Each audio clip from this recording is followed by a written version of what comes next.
Hello, everyone. My name is Satish. I'm delighted to welcome you all to this training on project management excellence, PMP, and beyond.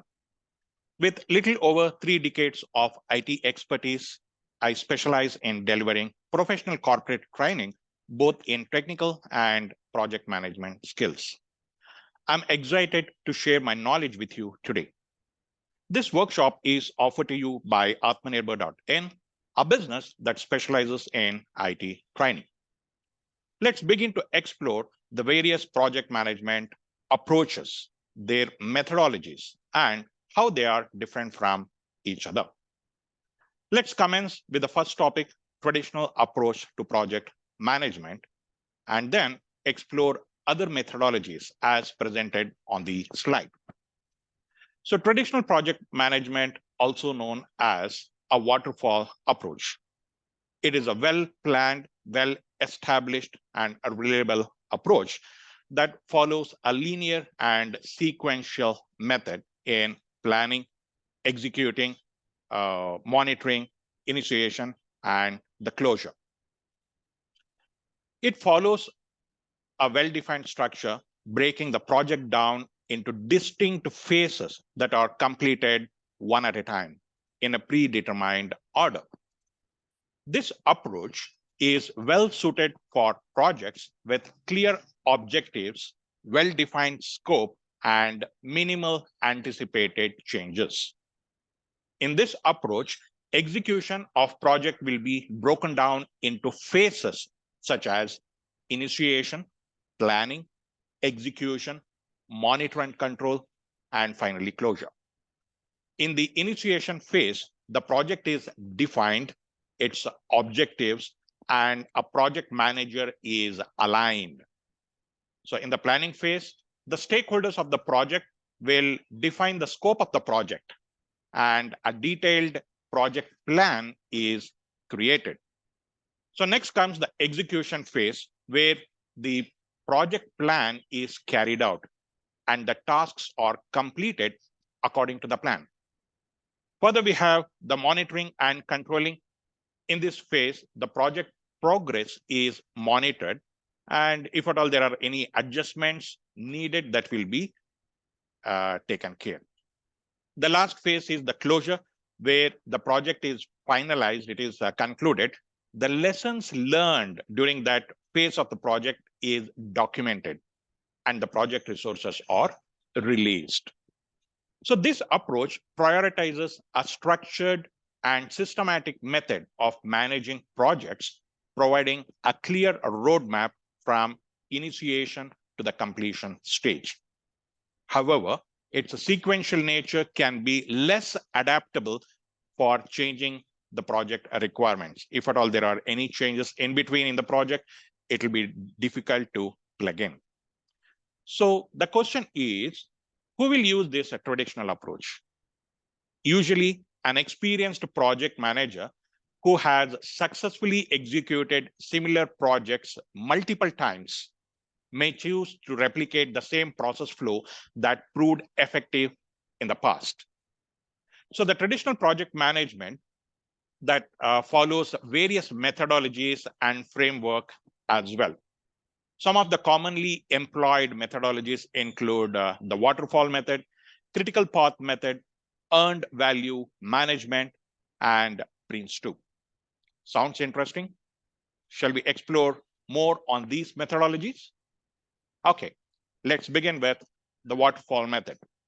It is a linear and sequential approach where project tasks flow downwards like a waterfall. It involves distinct phases such as requirements, design, implementation, testing, deployment, and the maintenance, where there will be minimum overlap between these stages that we just highlighted. So this model is a sequential linear approach to project management, where each phase of a project must be completed before moving on to the next stage. So this model is well suited for projects with well-defined requirements and clear deliverables. An example I can think of is website designing. let's say you have a website designing that you want to outsource or you want to build on your own. First stage is gathering the requirements, right? First, we will decide what are all the inputs needed for that website, the picture files, the audio files, how that website should, the final outlook should be. All those things will be decided in the first stage, where that is requirements. The next stage is we will start working on the designing part, correct? So we will start designing the website. Once it's in the process, it's in the progress, that will be deployed on a temporary environment for testing.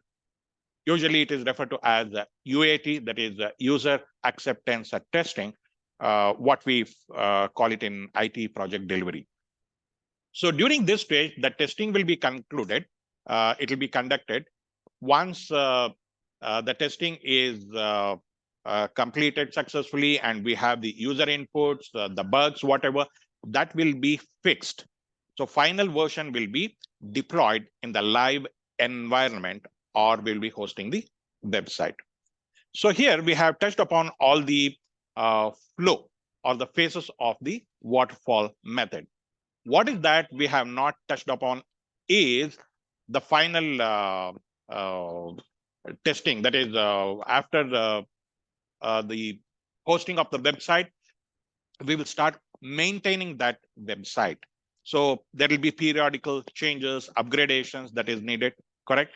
So those things will be looked into in the maintenance phase, correct? So now we have a clear understanding of how the waterfall model functions. So next, a similar kind of approach is critical path model. This is a technique used for scheduling and managing activities within a project, particularly that will help in determining the critical path and estimating the project duration. Here, the best example that I can think of is launching a new product itself.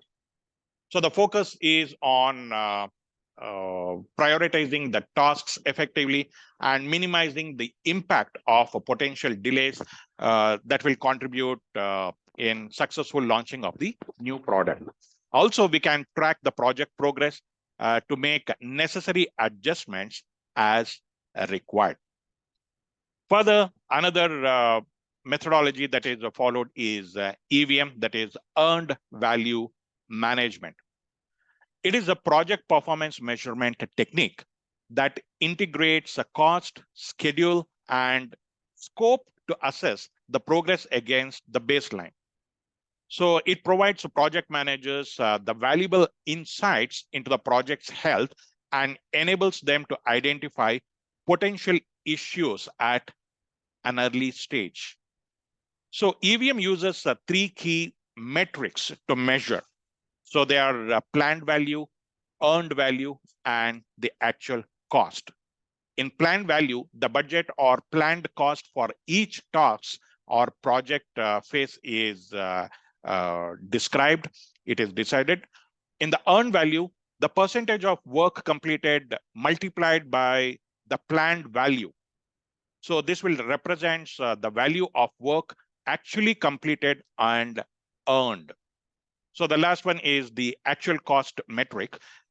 In this, the actual cost incurred to complete the work is estimated. Often, most of the project managers are not following all these frameworks. They simply follow to replicate the same old process flow that proved effective in their project. I'm referring to especially in traditional management approach. So the general practice is that the offshore client or your company will not be expecting you to have a certification to run such projects, where you will be following the traditional approach like the waterfall method. So we now conclude our discussion on traditional approach to the management, that is project management. We will move on to the next important topic, that is the project management professional. So PMP is widely regarded as the gold standard in project management certifications. PMP originated in the US and widely popularized in Canada, Asia, and the Middle East. PMP certification is offered by PMI, the Project Management Institute. It is recognized by employers around the world and demonstrates that the certificate holder has the key knowledge, skills, and the experience to manage the project efficiently.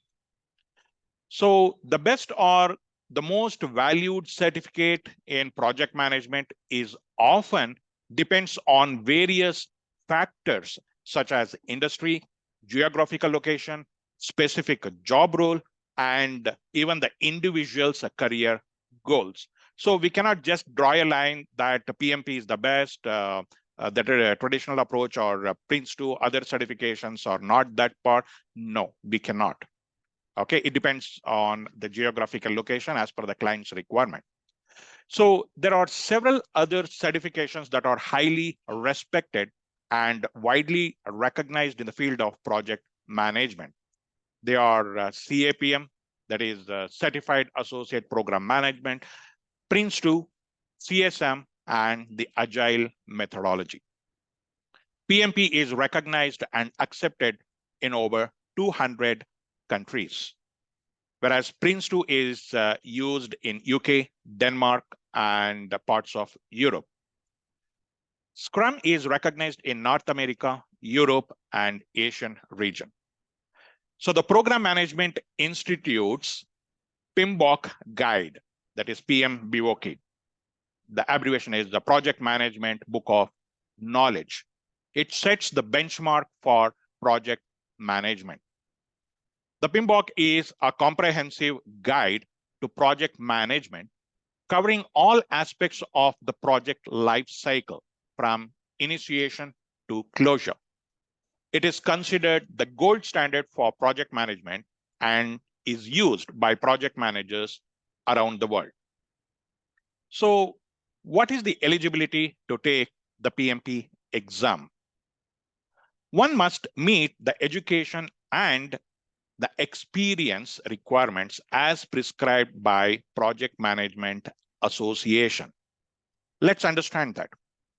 If the candidate is an undergraduate, if he or she need to take this PMP certification exam, such candidate should have minimum 60 months of unique, non-overlapping professional project management hands-on experience. That includes 7,500 hours of leading and managing a project team. So when we say non-overlapping, a person may be working on multiple projects simultaneously. So they cannot club all those projects, work time together and claim, yes, I met that 60 months of time or 7,500 hours of leading or managing a team. No. And the common factor here is 35 contact hours of project management education is a must. Okay, so this 35 contact hours of formal project management is standard for all the categories. So there is only a lenience when it comes to having a hands-on experience. So this is in case of undergraduates. If the candidate is a graduate, then he or she can have 36 months of unique non-overlapping professional project management experience. That works out to around 4,500 hours of leading and managing a team. Once again, 35 contact hours is standard.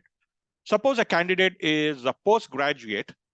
In that case, there is further lenience is given, wherein 24 months of unique professional project management exposure is enough, but 35 contact hours is standard. PMI has also gives another criterion, sets criterion for PMP certification applications, whereas the project management experience must be within the last 8 years without overlapping. You cannot say that 10 years ago you were leading a team and you will take that experience to fulfill the requirements. No, it is not possible. Only last 8 years of experience is taken into consideration. Let's say if you meet all these criteria, what next? The first step is register yourself as a member in PMI. It is completely free. It is as simple as creating a Gmail ID. Next, attend a PMP certification training course that will provide 35 hours of contact hours of formal project management certification. That means it says you have attended such and such training. Once you have that, you can submit your application online in the PMI website, attaching this 35 hours of contact formal project education that you have, the certification. Then PMI will check your application. They will do the background verification auditing if it is required. Only then they will certify, they will say, yes, you are now eligible to take the online or offline exam. Then the candidate can book the exam, prepare for the exam, and complete the certification. Sounds good? Shall we explore other project management approaches available? Okay, before we move on, I have one question here. What if a particular candidate do not meet these prerequisites, like having 60 hours of a project working exposure or 24 months of a project working exposure, 36 months, whatever we have discussed, right? Suppose a candidate do not meet these requirements. He or she do not have on-hand working experience or expertise, but they want to pursue their career in project management. Is there a possibility? Is there a viable option available? Of course, yes. So those who do not meet this criteria, there is another certification provided by Project Management Institute, PMI. This certification is called as CAPM. That stands for Certified Associate in Project Management.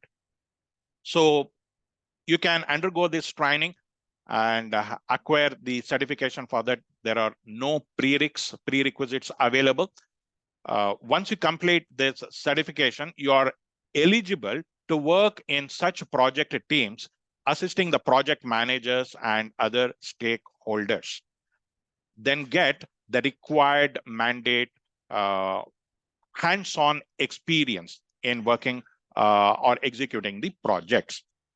Then further, once again, the same procedure. Once we have that 60 months of project management experience or 36 or 24 hours, whatever the skill set that needs to be met, then you can apply for PMI membership. Once again, you need to prepare for the PMP exam, then take up the exam. It is that simple. So let us explore other project managerial approaches that are famous and that are in place. The next one is PRINCE2. The abbreviation is Projects in Controlled Environments. PRINCE2 was originally developed by the UK government in the late 1970s. It was designed to provide a standardized approach to project management that could be used across the government. It is a process-based method for effective project management, focusing on organization, control, well-defined roles and responsibilities, flexibility throughout the project lifecycle, focusing on business justification, structured planning, and control. In the year 2013, the ownership of PRINCE2 was transferred to Axelos and is responsible for the global development, licensing, and promotion of PRINCE2. The way we have PMI, right? Project Management Institute to manage PMP certifications. So similarly, for PRINCE2, we have Axelos. This is the certifying body. So PRINCE2 certification is split into two separate certifications, that is the foundation and a practitioner. So once you complete both these certifications, only then you are eligible to have that name tag PRINCE2 certified professional. In the foundation certification, it provides the theoretical knowledge of how to plan, manage, and deliver projects from start to finish. In the practitioner certification, it extends the knowledge acquired at the foundation level to enable you to customize the method in a real working environment. Unlike PMP, there is no prerequisites to take this foundation exam. But yes, for a practitioner exam, the prereq is the foundation Prince2 certification is a mandate. So Prince2 is widely recognized and used in UK, Denmark, and parts of Asia. Further, we have another methodology that is called Scrum. It is highly regarded framework, specially meant for software development companies, and it is widely used as well. So in the year 2009, scrum.org was formed, and they offer certifications for Scrum professionals. It is important to note that Scrum is an agile framework, and it is not owned by any particular entity.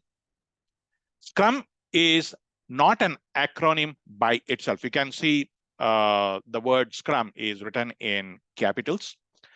The word Scrum originates from the game rugby, meaning to restart the game.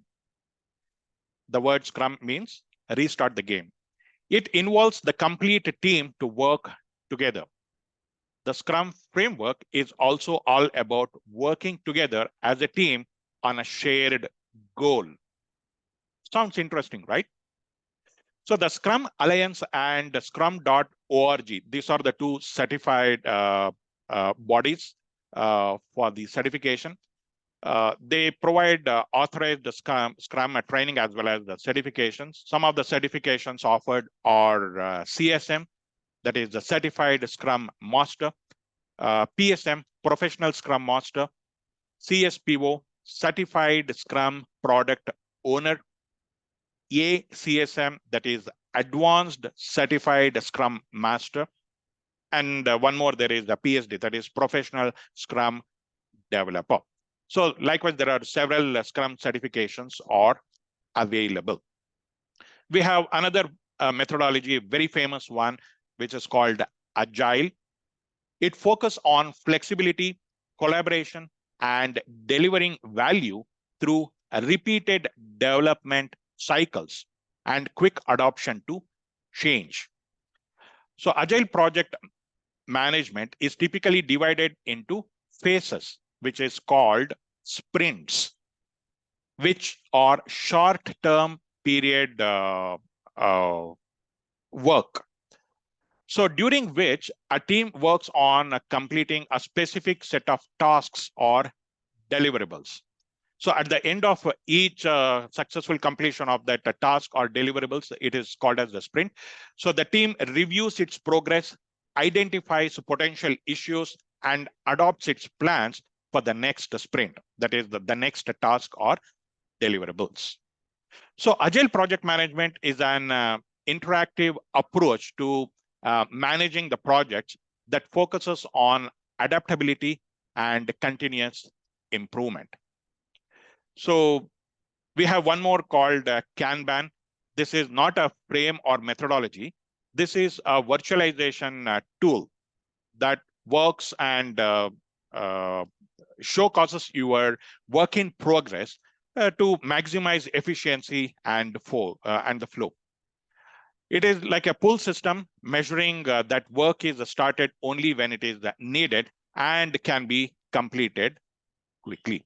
So these are all some of the project methodologies, the framework that are in place. So the next one is ITIL V4, wherein it is a framework for IT services management, that is ITSM, that provides comprehensive guidance for managing the full life cycle of IT services. So here, ITIL V4 adopts a comprehensive approach to IT service management by incorporating principles from Agile, DevOps, and Lean methodologies.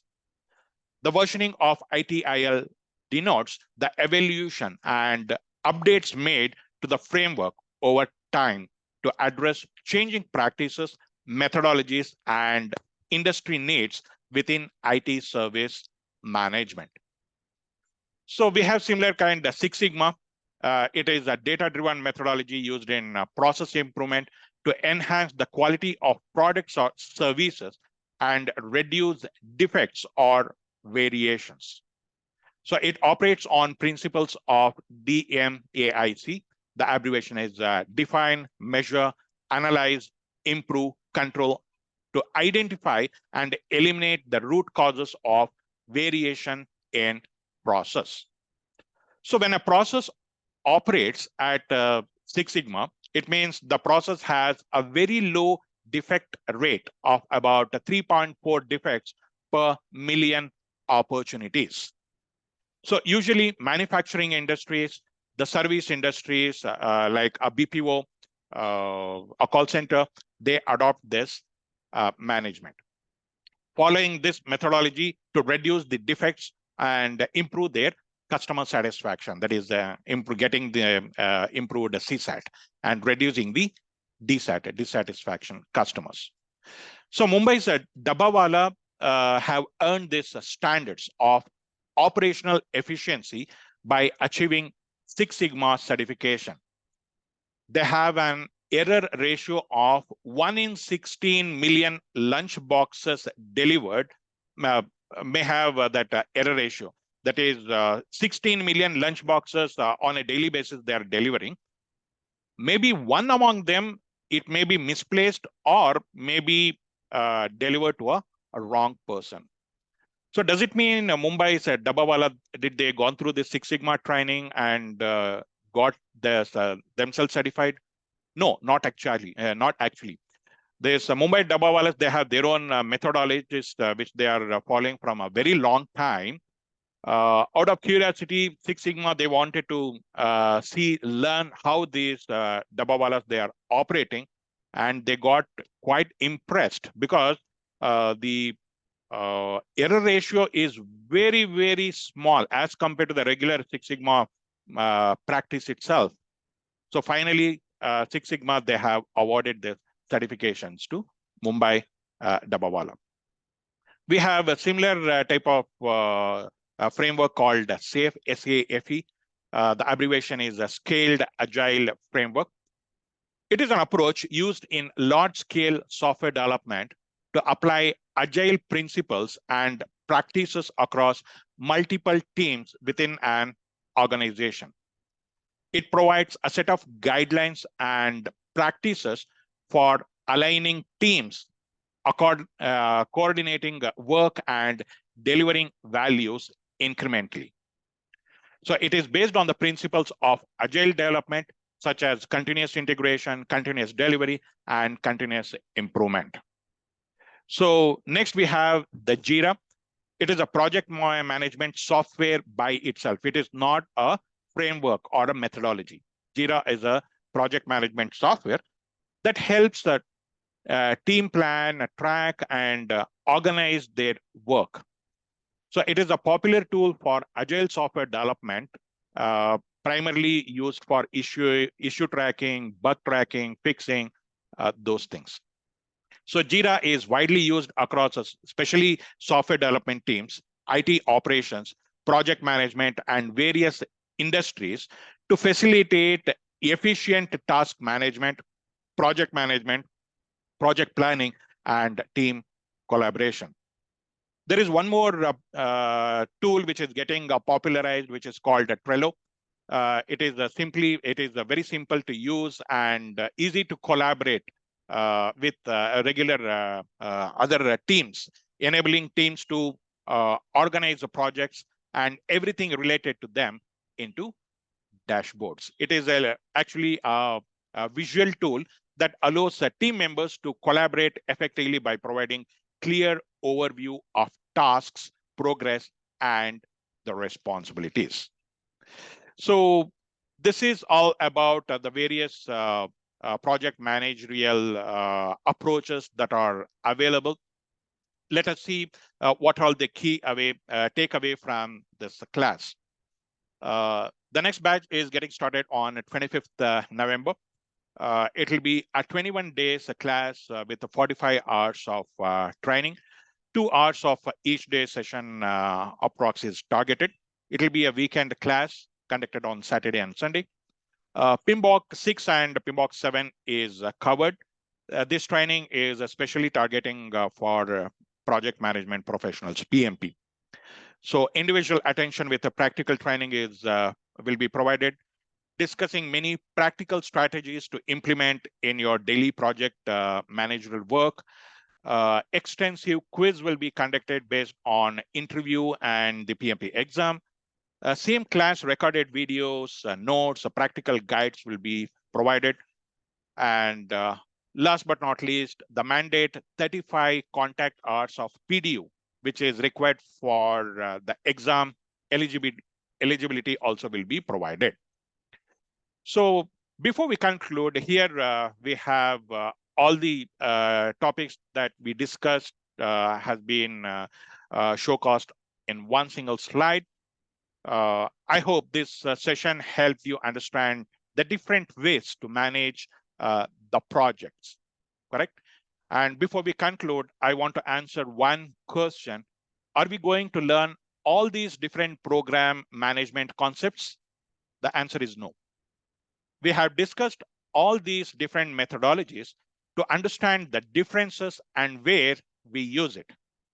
We will focus only on PMP, that is Project Management Professional, which is widely recognized and preferred across various industries.